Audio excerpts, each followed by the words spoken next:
तो हेलो दोस्तों, कैसे हैं आप लोग। आई होप अच्छे होंगे। तो चलिए शुरू करते हैं इसका पार्ट 2।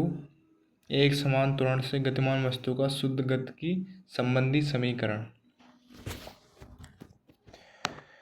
अब हम एक समान त्वरण ए से गतिमान वस्तु के लिए कुछ गणितीय समीकरण व्युत्पन्न कर सकते हैं जो पांचों राशियों को किसी प्रकार एक दूसरे से संबंधित करते हैं। ये राशियां हैं विस्थापन x लिया गया समय t, t=0 समय पर वस्तु का प्रारंभिक वेग v0, समय t बीत जाने पर अंतिम वेग v तथा त्वरण a। अब हम पहले v0 और v के मध्य एक समीकरण 2.4 प्राप्त कर चुके हैं जिसमें एक समान त्वरण a तथा समय t निहित है। ये समीकरण है v=v0 + at। इस समीकरण को चित्र 2.5 की ग्राफ के रूप में निरूपित किया गया है। अब इधर देख लेंगे आकर। इस वक्र के अंतर्गत आने वाले क्षेत्रफल 0 से t समय के बीच का क्षेत्रफल, त्रिभुज ABC का क्षेत्रफल प्लस आयत OACD का क्षेत्रफल, half v minus v0 into T plus v0t, जैसा कि पहले स्पष्ट किया जा चुका है। v t ग्राफ के अंतर्गत आने वाला क्षेत्रफल वस्तु को विस्थापन है, अतः वस्तु को विस्थापन x होगा।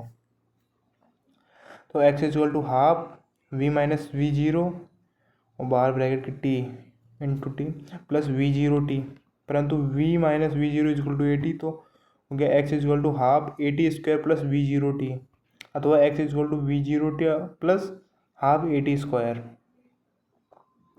समीकरण 2.5 को हम निम्न प्रकार भी लिख सकते हैं। x=v plus v0/2 into T, तो v बार डॉट टी, v बार v प्लस v0/2 मात्र स्थिर त्वरण के लिए। समीकरण 2.7a तथा 2.7b का अभिप्राय यह है कि वस्तु का विस्थापन x माध्य वेग v बार से होता है जो प्रारंभिक एवं अंतिम वेगों को समांतर माध्य के बराबर होता है। इस समीकरण 2.4 से t=v माइनस v0/a, ये मान समीकरण 2.7a में रखने पर x=v बार t=v plus v0/t dot v minus v0/a v² minus v0²/2a, तो हो जाएगा v² v0² प्लस 2ax। यदि हम समीकरण 2.4 से t का मान समीकरण 2.6 में रख दें तो भी उपरोक्त समीकरण को प्राप्त किया जा सकता है। इस प्रकार पांचों राशियों v0 v a तथा t तथा x के बीच संबंध स्थापित करने वाले हमें तीन समीकरण प्राप्त हुए, तीन महत्वपूर्ण समीकरण प्राप्त हुए। v=v0 प्लस at, दूसरा x=v0t प्लस हाफ at², तीसरा v²v0² प्लस 2ax। ये सभी एक समान त्वरित सरल रेखीय गति के शुद्ध गतिक समीकरण है। व्यंजक 2.9a में जो समीकरण दिए गए हैं उसकी व्युत्पत्ति के लिए हमने माना है कि किसी क्षण t=0 पर वस्तु की स्थिति 0 है, अर्थात x=0, परंतु यदि हम ये मान लें कि क्षण t=0 पर वस्तु की स्थिति शून्य न हो वरन शून्य यानी x 0 हो, तो समीकरण 2.9a और व्यापक समीकरण में रूपांतरित हो जाएगा। यदि हम x के स्थान पर x=x0 लिख दें, v=v0 plus at, x=x0 plus u plus v0t plus half at², बहुत जगह u भी लिखते हैं इसको, यहाँ पे v0 लिख दिया, कोई बात नहीं। v² plus 2a x minus x0। ये तीन समीकरण यूनिवर्सल रूप में प्राप्त हो गए। कलन विधि का उपयोग कर एक समान त्वरण के लिए शुद्ध गति समीकरण प्राप्त कीजिए। कलन विधि मतलब कि हम निकालेंगे डिफरेंशिएट कलन शास्त्र का उपयोग करके परिभाषा से a=dv/dt, जहाँ dv=adt। ठीक है, अब दोनों पक्षों को इंटीग्रेट कर लेंगे। समाकलन करने पर लिमिट ले लेंगे v0 से v तक की, तो dv को इंटीग्रेट करेंगे अगले पक्ष की इंटीग्रेट 0 से t a dt,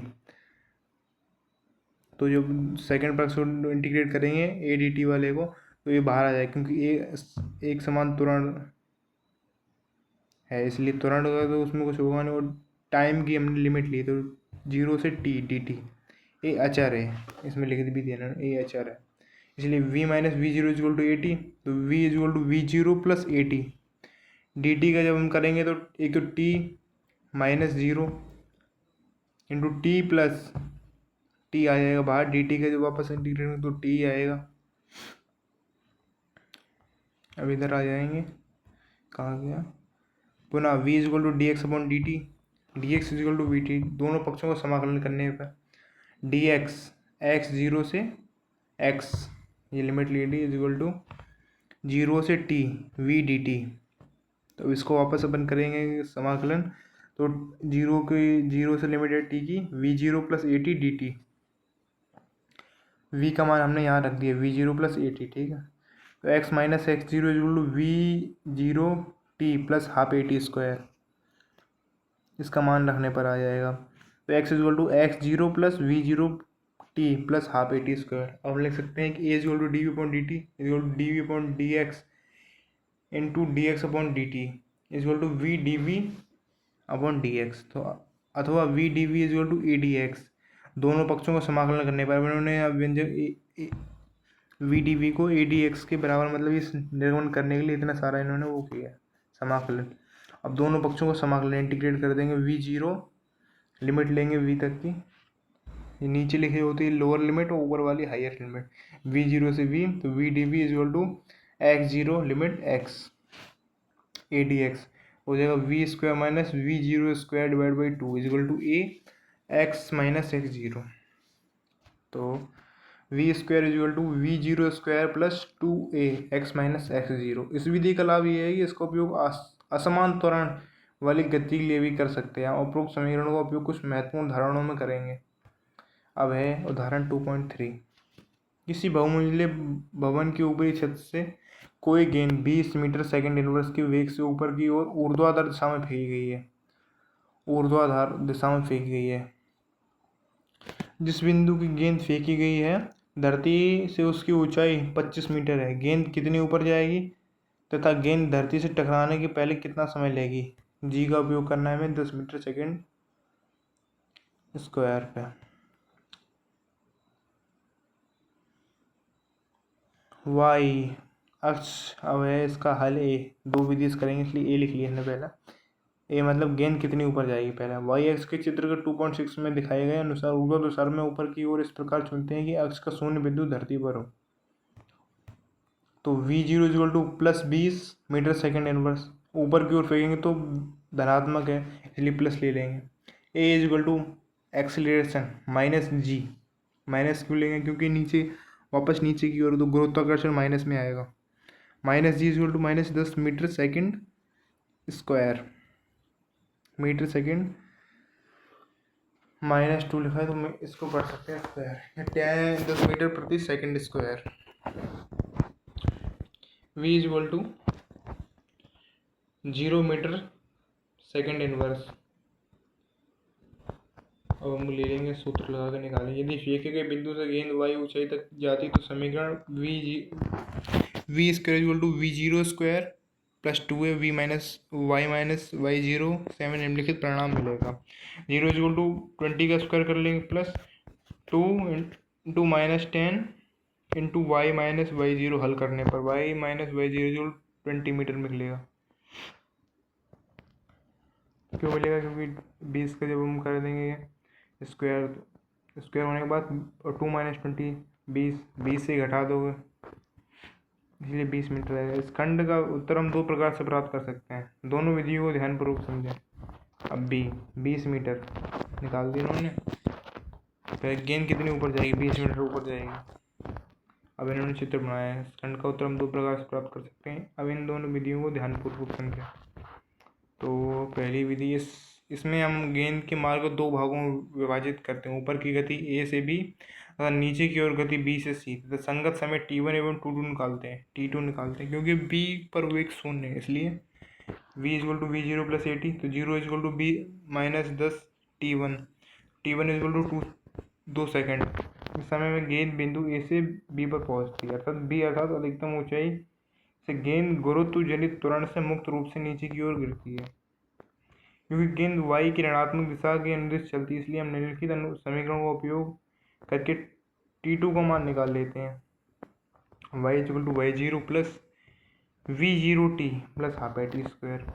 तो हमें y0 इक्वल टू 45 मीटर दिया है तथा y इक्वल टू 0 तथा v0 equal to 0 comma a equal to minus G equal to -10 metre second -2। और चूँकि 0 equal to 45 plus half into -10 T2 square. अब हम इसमें आगे लेंगे, कहाँ गए, अतः T2 इक्वल टू 3 सेकेंड। इसलिए धरती पर टकराने से पहले गेंद द्वारा लिया गया कुल समय T1 plus T2 equal to 2 second plus 3 second equal to 5 second होगा। अब दूसरी विधि ये है कि मूल बिंदु के सापेक्ष गेंद की प्रारंभिक तथा अंतिम स्थितियों के निर्देशांकों निम्नलिखित समीकरण का उपयोग करके हम गेंद द्वारा दिए कुल समय की गणना कर सकते हैं। इन्होंने पहला सूत्र लगा दिया, दूसरे नंबर का जो सूत्र है तो पहले नंबर पर लगा y equal to y0 plus v0t plus half I T square. तो y equal to 0 metre into y0 equal to 25 metre comma v0 equal to 20 metre second inverse और a equal to -10 metre second -2 और t का इसमें मान पूछ लिया।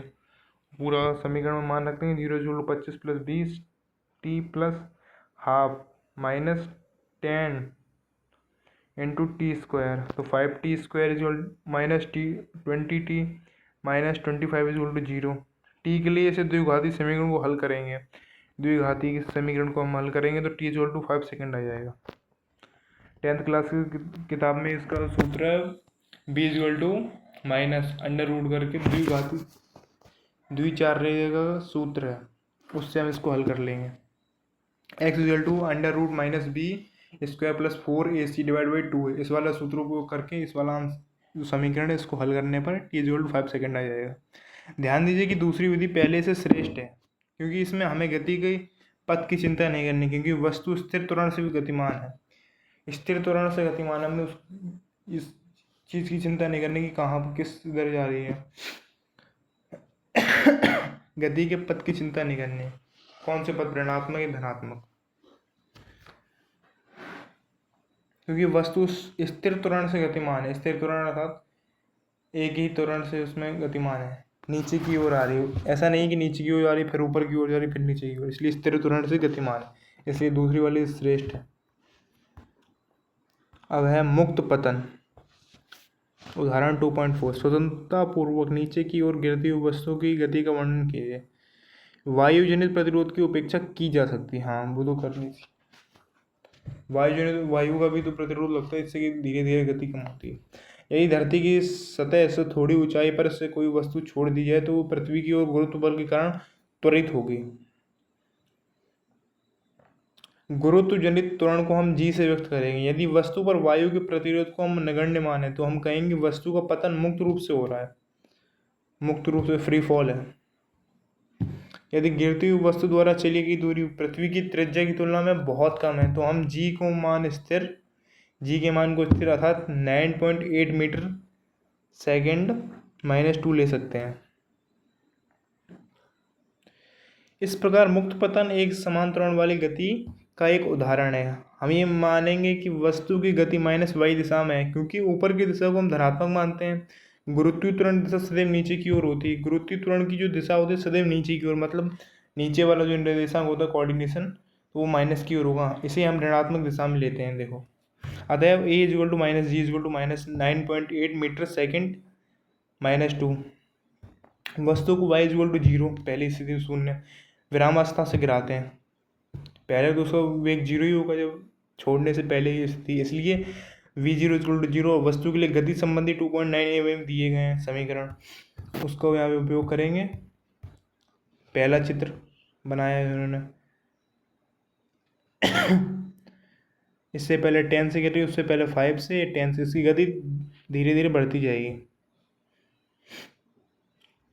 ए acceleration, अब ये टी कितने सेकंड में, 1 सेकंड, दूसरे सेकंड पे मीटर प्रति सेकंड। दूसरा है ग्राफ ये रहा, वी टी का ग्राफ है, पहला ए टी का है, दूसरा वी टी का है, चौथा ई टी का, एम और टी का। एम मतलब होता है इसमें मास। मुक्त पतन में वस्तु की गति ए समय के अनुरूप वस्तु के त्वरण में परिवर्तन समय के अनुरूप होगा। दूसरा है समय के अनुरूप वस्तु के वेग में परिवर्तन। यहाँ पे जो समय के बी नंबर पे है ये है समय के अनुरूप वस्तु की वेग में परिवर्तन, समय के अनुरूप वस्तु की स्थिति में परिवर्तन। अब इसकी स्थिति में परिवर्तन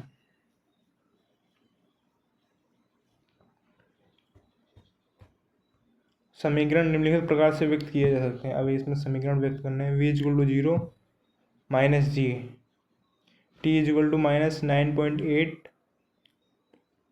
T metre second inverse, y equal to 0 minus half G T square equal to minus 4.9 T square M, V square equal to 0 minus 2 G, Y equal to minus 19.6 Y metre square second minus 2। ये समीकरण वस्तु के वेग और उसके द्वारा चली गई दूरी को समय के फलन के रूप में तथा दूसरे के सापेक्ष उसके वेग के परिवर्तन को व्यक्त करते हैं। समय के सापेक्ष त्वरण, वेग तथा दूरी के परिवर्तन को चित्र 2.71 ए बी सी में दिखलाया गया है, इसमें दिखाया। और अब है दूसरा गैलीलियो का विषमांक संबंधित नियम। इस नियम के अनुसार है विरामावस्था से गिरती हुई वस्तु किसी वस्तु द्वारा समान समय अंतराल में चली गई दूरी एक दूसरे से अनुपात में होती हैं, जिस अनुपात में 1 से प्रारंभ होने वाले विषम अंक अर्थात 1, 3, 5, 7 इस कथन को सिद्ध कीजिए। अब इन्होंने सिद्ध करने के लिए बोला है। इस विरामावस्था में गिरती हुई किसी वस्तु के समय अंतराल को बहुत से समान समय अंतरालों पाई नहीं पढ़ेंगे, इसको टाउ पढ़ेंगे, आधा पाई है इसलिए टाउ पढ़ेंगे, टाउ में विभक्त करते हैं तथा क्रमशः इन समय अंतरालों में वस्तु द्वारा चली गई दूरी निकालते जाते हैं। इस स्थिति में वस्तु का प्रारंभिक वेग शून्य है, अतः y equal to half minus half G T square. इस समीकरण की सहायता से हम भिन्न भिन्न समय अंतरालों 0, tau, 2 tau, 3 tau dot dot dot वस्तु की स्थितियों की गणना कर सकते हैं, जिन्हें सारणी 2.2 के दूसरे कॉलम में दिखाया गया। यदि प्रथम समय अंतराल टाउ पर वस्तु की स्थिति निर्देशांक y0 लें तो y0 equal to minus half G tau square. तो आगे का समय अंतरालों के बाद वस्तु की स्थिति y0 के मात्रक के कॉलम 3 में दी गई इस तरीके से व्यक्त कर सकते हैं। क्रमिक समय अंतरालों प्रत्येक टाउ में चली गई दूरियों को कॉलम 4 में व्यक्त किया गया। स्पष्ट है कि क्रमशः समय अंतरालों में वस्तु द्वारा चली गई दूरी 1, 3, 5, 7, 9, 11 अर्थात विषम अंक के अनुपात में होंगे, डॉट डॉट डॉट्स के सरल अनुपात में है, जैसा कि अंतिम कॉलम में दिखाया गया। इस नियम को सर्वप्रथम गैलीली ने प्रतिपादित किया था, जिन्होंने मुक्त रूप से गिरती हुई वस्तु का पहली बार विधिवत प्रणात्मक अध्ययन किया था। ये इनका गैलीलियो संबंधित विषम अंक संबंधित नियम है, जिसका इसका हो गया निर्गमन, सिद्ध कर दिया। अब है वाहनों की अवरोधन दूरी। अवरोधन दूरी से हमारा अभिप्राय उस दूरी से है जो गतिमान वस्तु को ब्रेक लगाने के कारण रुकने से पहले चल चुकी होती है। गतिमान वस्तु को ब्रेक लगाने के कारण रुकने से पहले चल चुकी हो, मतलब ब्रेक लगाने के बाद एकदम थोड़ी रुकती, धीरे, जो ब्रेक लगाने जब तक रुक नहीं आती वस्तु वाहन, तब तक की जो बीच की दूरी है उसे अवरोधन दूरी कहते हैं। सड़क पर गतिमान वाहनों की सुरक्षा के संबंध में ये एक महत्वपूर्ण कारक है। ये दूरी वाहन के प्रारंभिक वेग व उसके ब्रेक की क्षमता या ब्रेक लगाए जाने वाले परिणाम स्वरूप वाहन में उत्पन्न मंदन त्वरण पर निर्भर करती है। ए लिखा है मतलब मंदन त्वरण पर निर्भर करती है, माइनस लिखा है ऋणात्मक मतलब कि ए पर निर्भर करती है। किसी वाहन की अवरोधन दूरी के लिए वीजी तथा ए के पदों में व्यंजक निकाल लिए। अब इन्होंने बोला इसका वो करना है, डेरिवेट करना है इसको। मान लीजिए कि वाहन रुकने से पूर्व ds दूरी चल चुका है। गति संबंधी समीकरण v square equal to v 0 square plus 2x में यदि अंतिम वेग v इक्वल टू 0 हो तो अवरोधन दूरी ds equal to minus v0 square divide by 2 है होगी। अतः अवरोधन दूरी वाहन के प्रारंभिक वेग के वर्ग के समानुपाती होती है। यदि प्रारंभिक वेग को दूना कर दिया जाए तो उस मंदन की अवरोधन दूरी 4 गुनी हो जाएगी। बिल्कुल। कार के किसी विशिष्ट मॉडल के लिए विभिन्न वेगों 11, 15, 20 तथा 25 मीटर सेकेंड इनवर्स की संगत अवरोधन दूरियों क्रमशः 10 मीटर, 20 मीटर, 34 मीटर, 50 मीटर पाई गई हैं, जो उपरोक्त समीकरण से प्राप्त मानों के लगभग संगत है। मतलब लगभग इसमें सही है, अप्रोक्सीमेट करके आंसर आएगा। कुछ क्षेत्रों जैसे किसी विश्वविद्यालय के निकट वाहनों की चाल को सीमा निर्धारण में अवरोधन दूरी का ज्ञान एक महत्वपूर्ण कारक होता है।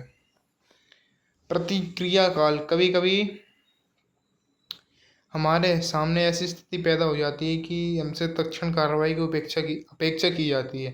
कीमती अनुक्रिया व्यक्त करने से में कुछ समय लग जाता है। प्रतिक्रिया काल किसी व्यक्ति की कोई घटनाक्रम देखने, उसके विषय में सोचने तथा कार्रवाई करने में लगा समय है। उदाहरण स्वरूप मान लीजिए कि कोई व्यक्ति सड़क पर कार चला रहा है, अचानक रास्ते में एक लड़का सामने आया तो कार में तेजी से ब्रेक लगाने में पहले व्यक्ति जो समय लग जाता है उसे प्रतिक्रिया काल कहेंगे। प्रतिक्रिया काल परिस्थिति की जटिलता एवं व्यक्ति विशेष पर निर्भर करता है।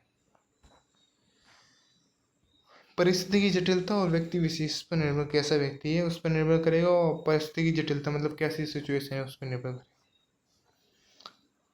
आप स्वयं का प्रतिक्रिया काल एक साधारण प्रयोग द्वारा माप सकते हैं। आप अपने मित्र को एक रूलर दें और उससे कहें वो आपके हाथ के अंगूठे और तर्जनी के बीच खाली जगह रूलर ऊर्ध्वाधर दिशा में रखें, वर्टिकल रखें। जो रूलर को छोड़ा जाए तो आप उसे पकड़ लें। इन दोनों घटनाओं, रूलर छोड़ने तथा आपको द्वारा पकड़ने के बीच में लगे वाले समय TR द्वारा तथा रूलर द्वारा चली गई दूरी D को नाप लें। किसी विशेष उदाहरण में D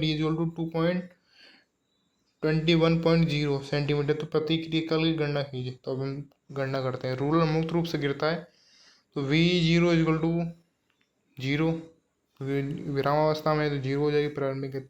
S = -G, गुरुत्वाकर्षण बल -9.8 मीटर सेकंड -2। प्रतिक्रिया काल TR तथा तय की दूरी D में संबंध है। D = ½ GT/r²। तो TR = √2D/G सेकेंड। ठीक है, अब इन्होंने इसमें चित्र बना के दिखा दिया। यदि D = 21 सेंटीमीटर और G = 9.8 मीटर सेकेंड -2 है तो TR = √2 × 0.21 / 9.8 सेकेंड। तो ये लगभग बराबर हो जाएगा। मतलब इसमें जो 3 इसमें दिखाई दे रहे हैं, 2 होते तो मतलब ये बराबर है, तो ये सर्वांग सम होता है, मतलब कि लगभग अप्रोक्सीमेट 0.2 सेकेंड के बराबर। प्रतिक्रिया काल आपका 0.2 सेकेंड आएगा। चलिए यहीं तक है इसका। तो चलिए मिलते हैं नेक्स्ट वीडियो में।